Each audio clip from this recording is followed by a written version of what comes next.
우리 제자 안드레 하면 12제자 중에 한 명입니다. 안드레는 성경에 나오기는 나오지만은 그렇게 드러나지 않는 제자입니다.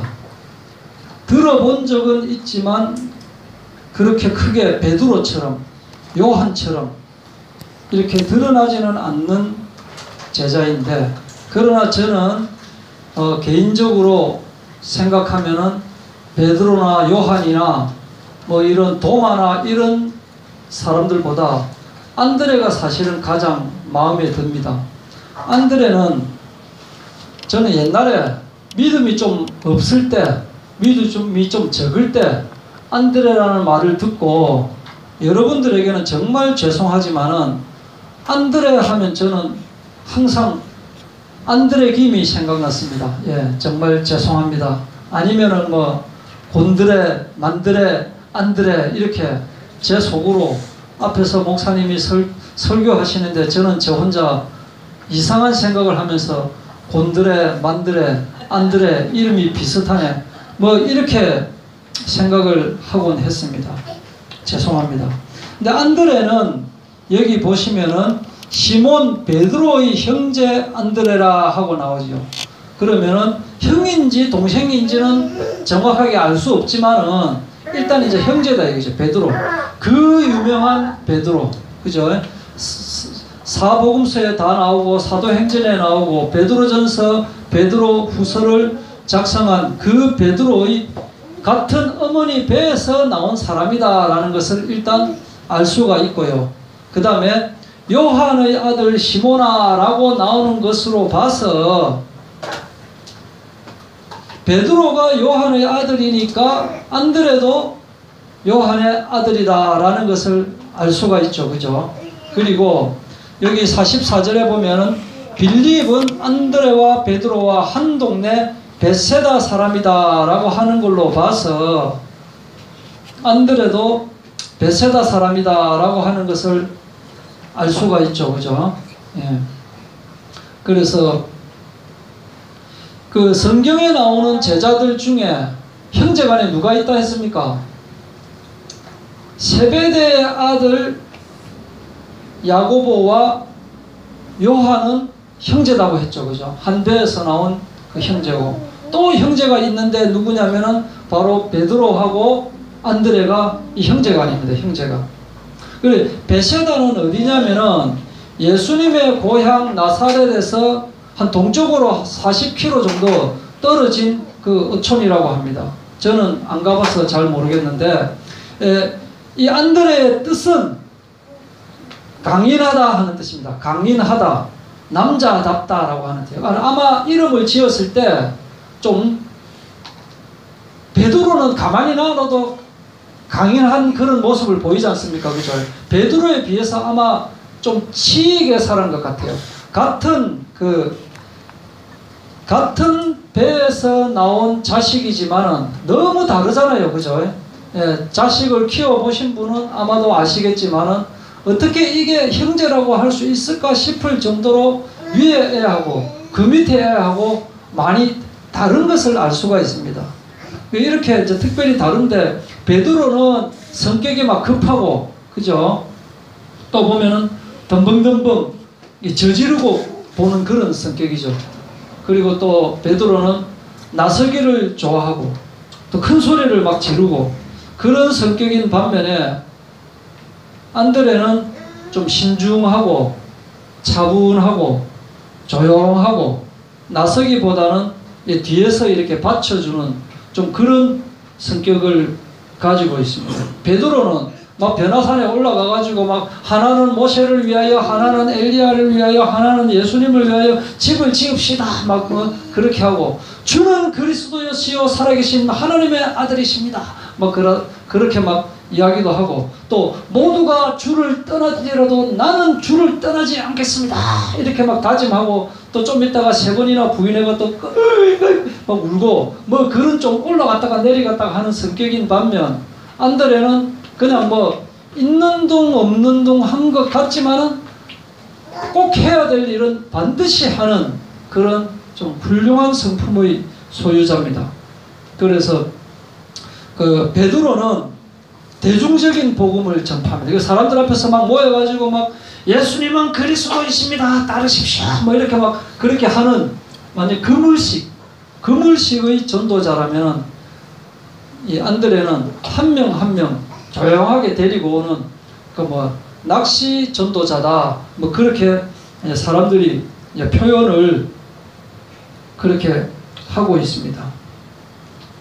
그 마치 안드레는 무관심한 것 보이지만은 그냥 따라다니는 것이 아니고 반드시 할 일은, 그래서 맞다 싶으면은 열정적으로 하는 거예요. 없는 사람 같은데 이것이 분명히 주님을 위해서 맞다 싶은 거는 적극적으로 하는, 그래서 아주 배울 점이 있는 그런 성격이다라고 하는 것을 알 수가 있습니다. 자, 예수님하고 처음 만남이 이제 요한복음 1장에 나오지요. 여기 보면은 요한복음 1장 35절에 이튿날 요한이, 여기 나오는 요한은 세례 요한입니다.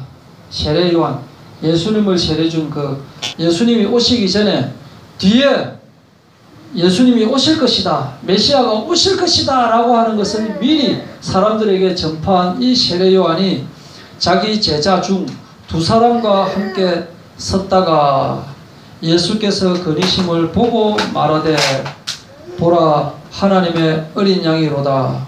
두 제자가 그의 말을 듣고 예수를 따르거늘. 이렇게 나옵니다. 요때 이 요한의 말을 듣고 예수를 따르는 그 두 사람이 누구냐? 여기 나오는 40절에 보면은 두 사람 중에 하나는 시몬 베드로의 형제 안드레라 돼 있죠. 그죠? 그러면 또 한 사람은 바로 요한복음을 쓴 요한이다. 그러니까 세례 요한의 제자가 요한복음을 쓴 요한과 안드레인 겁니다. 세례 요한의 제자가. 그 두 제자가 있는데 세례 요한이 뭐라고 하느냐면은 예수님이 가시는 것을 딱 보고 보라 하나님의 어린 양이로다 라고 세례 요한이 외치는 겁니다. 그래서 두 제자가 그의 말을 듣고 예수님을 따릅니다. 여기 두 제자가 누구라고요? 요한복음을 쓴 요한과 베드로의 형제 이 안드레가 예수님을 따르는 겁니다. 이때 이제 와서 보라. 이때가 예수님하고 안드레하고 이제 첫 만남이죠. 첫 만남. 안드레는 세례 요한으로부터 메시아가 오실 것이다 라고 하는 말을 들어왔었습니다. 곧 뒤에 이어서 나는 메시아가 아니다, 내 뒤에 오실 분이 메시아다 라고 하는 말을 계속 들어오고 있었는데, 아니 그 메시아가 바로 지금 저기에 계신다 라고 이야기를 하는 거예요. 바로 내가 지금까지 외치고 다녔던 바로 그분이 여기에 계신다. 보라 하나님의 어린 양이로다 라고 말을 하는 거예요. 그래서 이미 안드레는 메시아가 오시면 그를 따라가리라 하는 마음의 준비가 되어 있었습니다. 선생님은 자기는 메시아가 아니다 라고 했고, 따라갈 사람은 메시아지 내가 아니다 라고 그렇게 미리 말을 하고 있었기 때문에 그런 분별력을 처음부터 가지고 있었습니다. 가끔씩 보면은 따라갈 분은 예수님인데 예수님을 제쳐놓고 가르치는 그 사람을 따라다니는 사람들을 볼 수가 있어요. 주님을 따라야 되는데 주님이 아니고 가르치는 그 어떤 뭐 전도사님이나 뭐 목사님이라고 도시락 싸들고 그냥 부산으로 떴다 하면 부산으로 가고, 뭐 전라도로 갔다 하면 전라도로 가고, 또 왜 따라다니느냐? 그 사람 보러 가는 거예요. 주님을 만나러 가는 것이 아니라 그 사람을 따라가면, 그러면 그렇게 되면은 그 목사님이, 그 전도사님이 교주가 되어버리는 거예요. 교주가 되어버리면 어떤 일이 벌어지느냐면은 그분이 은혜가 되거든요. 그분이 하는 말은 다 은혜가 돼요. 그러다 보니까 아멘 아멘 하다 보니까 분별력이 없어져 가지고 맞는 말도 아멘, 틀린 말도 아멘 되어버린다. 그런데 이 세례 요한은 자기가 물러날 때를 알았다. 나는 내 할 일을 다 했다. 너희는 나를 따르지 말고 이제 예수님을 따라가라. 이렇게 선생님이 먼저, 스승이 먼저 그렇게 이야기를 했고, 또 본인들도 그것을 알고 간 거예요. 이 세례 요한은 예수님을 따라간다고 해서 붙잡지도 않고 눈치 주지도 않고 섭섭해하지도 않고 따라야 할 분이 나오면 바로 따라가라고 평소에 계속 가르쳤던 것입니다. 지금하고 좀 많이 다르죠. 지금은 이렇게 보면은 막 다른 데 가려고 하면은 막 저주하고 막 그렇게 돼버려요.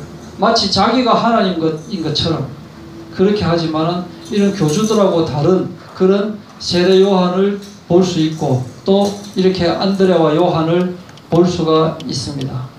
그래서 이 안드레가 요한의 말을 듣고 예수를 따르는 두 사람 중에 하나가 바로 시몬 베드로의 형제 안드레인데, 바로 형제 시몬을 찾아가서 우리가 메시아를 만났다. 메시아는 번역하면 그리스도라. 바로 데리고 예수님에게로 오는 겁니다. 바로 예수님을 만나자마자 바로 형제한테 가가지고 딱 가니까, 그때 예수님이 뭐라고 합니까? 베드로에게 네가 요한의 아들 시몬이니 장차 게바라 하리라. 이때부터 이제 시몬이라고 하는 이름으로 살았던 베드로가 이제 베드로라는 이름으로 이제 살아가게 되는 거예요. 그 다음에 이제 예수님께서 또 빌립도 만나고 그렇게 되는 거다. 베드로는 군소리 않고 따라갔습니다. 혹시 일을 수도 있어요. 베드로는 별로 뭐 예수라고 하는 사람 그거 별로 뭐 마음에 안 들어 할 수도 있었어요. 평소에 안드레가 평소에 믿음직스럽지 못하거나 별로 뭐 시덥지 않거나, 뭐 안드레가 평소에 자기만 아는 그런 뭐 이기주의거나 뭐 욕심이 많거나 평소에 버럭버럭 하면서 화를 잘 내거나 고집이 굉장히 세거나 했다면 니나 가라 라고 했을 것이다 이거예요. 그런데 베드로는 군소리 하지 않고 따라갔습니다. 왜 따라갔느냐? 뭐 물론 내키였는지 안 내키였는지 모르지만은 네가 가보자라고 하니까 내가 간다라고 따라갔다. 이게 전도래. 전도가 다른 게 전도가 아니라니까요. 이 이야기는 제가 오후에 바로 할 겁니다. 전도라고 하는 것이 이 위주알, 고주알, 콩닥콩닥 이래가지고 이렇게 하는 게 전도 아닙니다. 성경에는 그렇게 전혀 안 나왔습니다. 전도가 뭐냐? 메시아가 있으니 와보라. 그게 전도입니다. 그리고 오는 사람은 바로 하나님이 선택하신 사람이고, 안 오는 사람은 아직은 시간표가 안 된 사람이다. 이렇게 우리가 판단을 해야 됩니다. 그냥 이렇게 해서 따라왔는데 이 베드로가 어떤 베드로가 됐습니까? 수제자 베드로가 돼가지고 사도행전에 나오고 베드로전서, 베드로후서를 쓰고 엄청난 이 기독교 역사를 만드는 일목산 그 베드로를 바로 이때 안드레가 데리고 왔기 때문에 된다 이것이죠. 그리고 이게 첫 번째 만남이고, 두 번째가 이제 우리가 잘 아는 마태복음 4장 18절부터 나오는 이 내용이에요. 이 성경 순서로 볼 때 이게 마태복음이 앞에 있다가 보니까 이게 더 먼저로 생각하지만은, 이때는 언제냐면은 마태복음 4장 12절에 보시면은, 마태복음 4장 12절에 예수님께서 요한이 잡혔음을 들으시고 갈릴리로 물러가셨다가 요 말이 나오죠. 그럼 세례 요한이 이제 보라 하나님의 어린 양이로다 이렇게 외치고 안드레하고 요한하고 또 빌립 만나고 이렇게 했을 때는 세례 요한이 아직 안 잡혔을 때예요. 그리고 나서 이제 세례 요한이 잡혀갔습니다.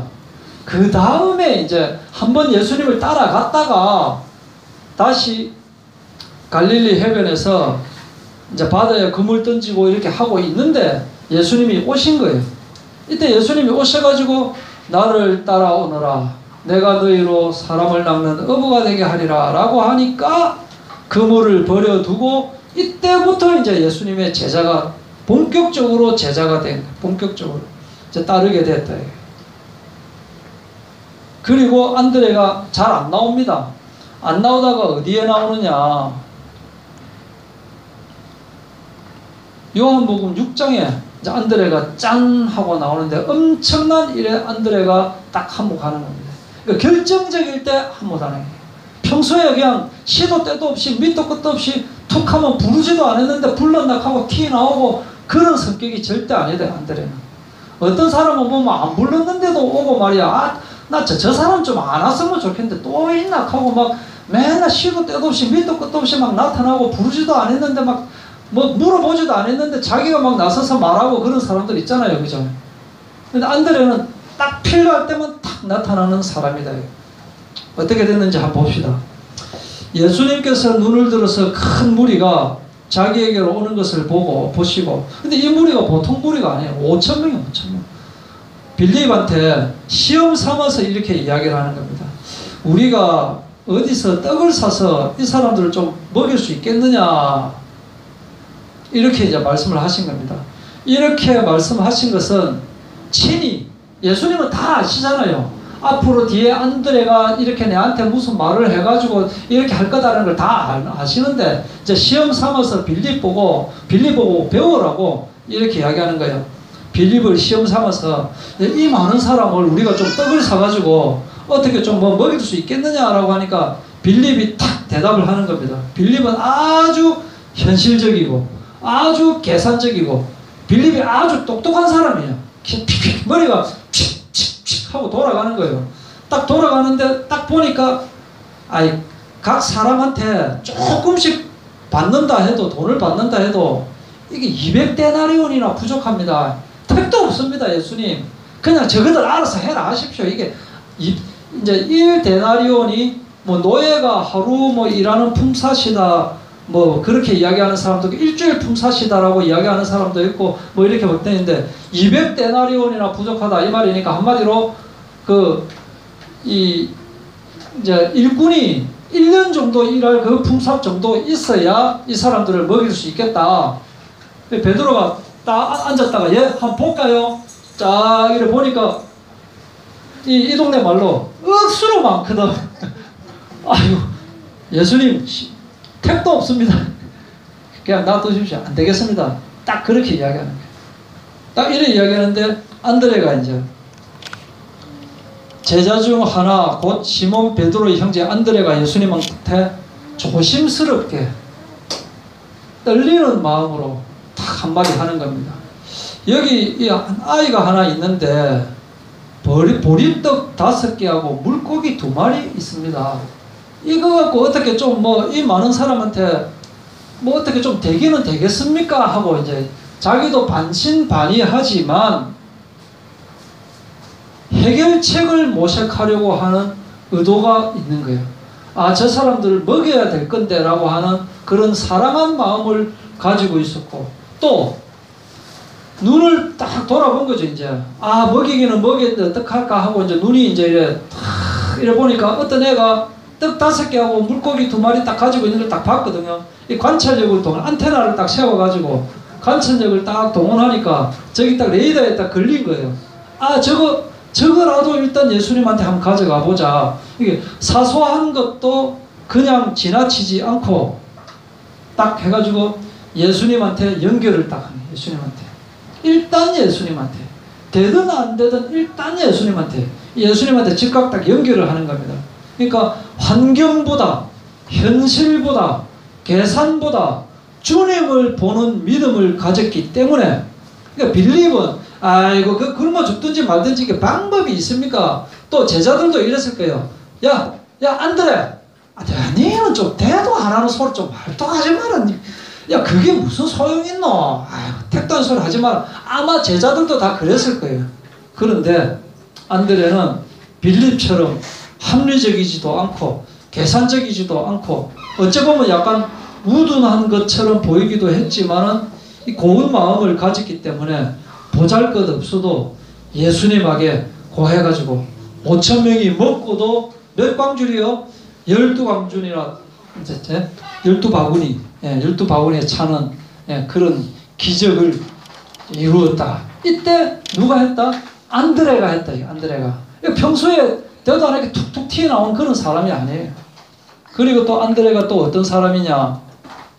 요한복음 12장에 또 안드레가 탁 나옵니다. 이제 안 나오다가, 전혀 안 나오다가 안드레가 또 탁 나오는데 어떤 일이냐 하면은 명절에 예배하러 올라온 사람 중에 헬라인이 몇몇이 와가지고, 근데 이 헬라인이 딱 보니까 누가 있느냐면 또 빌립이 딱 있는 거예요. 빌립이. 그래서 빌립한테 가가지고 우리도 좀 예수님을 좀 뵐 수 있겠냐 이렇게 이야기를 하는 거예요. 헬라 사람들은, 이 유대인들은 자기들이 가장 위대하다라는 그런 생각을 가지고 있었습니다. 유대인들은. 그래서 헬라 사람들이 오니까 저 새끼 저마들 저기 뭐 때문에 왔노? 라고 평소에 사람들은 그렇게 생각하고 있다 이거예요. 지역 감정을 가지고 있는 편협한 지역 감정, 편협한 민족 감정을 가지고 있었다 이거예요.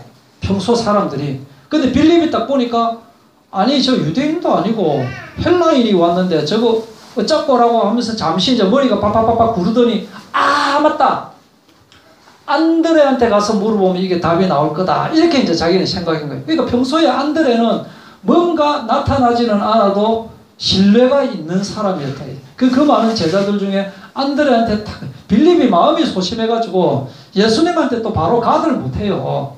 그러니까 안드레한테 딱 갔더니 안드레가 자 같이 한번 가보자 해가지고 예수님한테 안드레와 빌립이 예수님께 가서 여쭙는다. 이렇게 빌립이 안드레와 상의를 했다는 점은 안드레가 온유한 그런 마음을 가지고 있었을 것이다. 뭔가 분별력이 있었을 것이다. 뭔가 친화력이 있었을 것이다.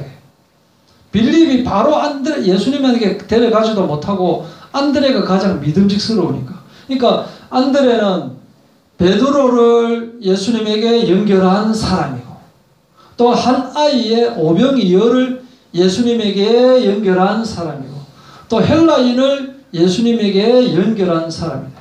자기를 과시하지도 않고 나서서 직접 해결하지도 않고 필요할 때 필요한 사역을 감당했다.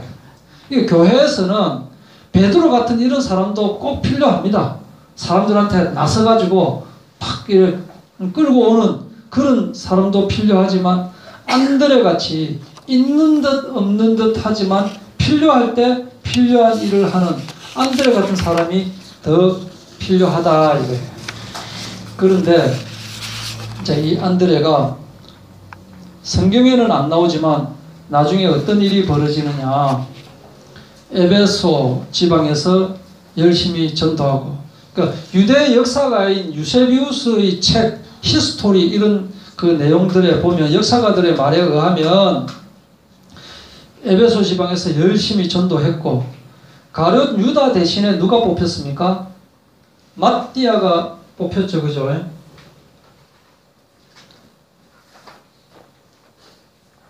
마띠아가 그 전도 활동을 하러 가다가 식인종한테 잡혔다는 소식을 듣게 됩니다. 그래가지고 이 안드레가 또 열심히 항해를 해가지고 흑해 연안 코가스 산맥이 있는 수두기아라는 곳에 가가지고 스구디아가 남러시아랍니다. 거기서 기적적으로 또 마띠아를 구출하고 거기 있는 식인종들을 거의 다 교화시킵니다. 그래서 수구디아와 비잔티움을 알죠? 그죠? 터키 수도 그 이스탄불 그쪽에 교회까지 세우게 됩니다. 안드레가.